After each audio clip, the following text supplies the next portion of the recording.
Kalau zaman dulu makan begini sajalah. Tapi kata orang tu lebih ke arah sunnah jugalah. Ya, betul. Makan apa bilang. Kalau untuk keselesaan zaman sekarang, kita akan sediakan insya-Allah.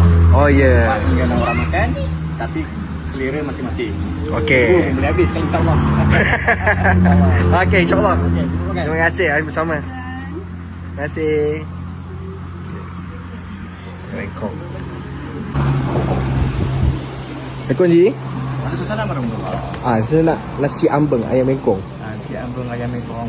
Ayam mengkong tu apa sebenarnya? Ayam mengkong tu biji nasinya memang luas lah. Tapi ayam mengkong bukan satu. Ayam siku. Oh. Bahasa Jawa. Bahasa memang luas.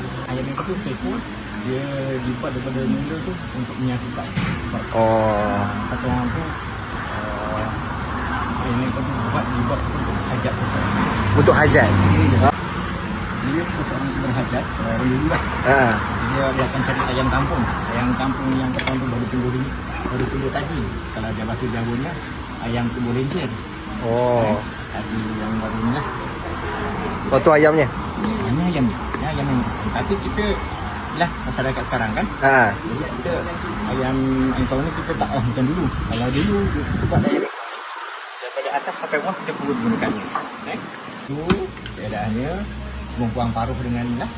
Itu dia. Mengkuang paruh. Paruh. Oh, buang paruh. Buang paruh. Paruh pun keras. Dia punya kuku dia. Yang lain kita gunakan sebab orang dulu tu menghargai sesuatu. Orang kita dulu Ponorogo. Ponorogo, okey. Jadi yang ni dia sudah orang tu gitu. Sebab satu kaum tu banyak besi dia. Okey, faham? Batu pahat lain mungkin, di Serumua tu lain. Pakai kicap. Kalau kita ni Oh, berapa ratus. Okey. Oh, tu ada sambal goreng kicap, sambal goreng. Ada mi goreng. Mi goreng pun taklah pelik-pelik. Ikan masin. Kita ada taruh ikan masin. Ikan masin pun kita ni ikan masin orang yang kata orang tu. Orang kita buat. Orang kita usahakan. Ini masak apa ayam? Ayam, kita rempah ni rempah ukep lah. Ukep. Oh, okey.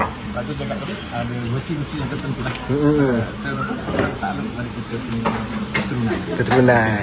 Okey. Faham? Kita ada taruh rempeyek. Oh, ada kepeyek lagi. Rempeyek.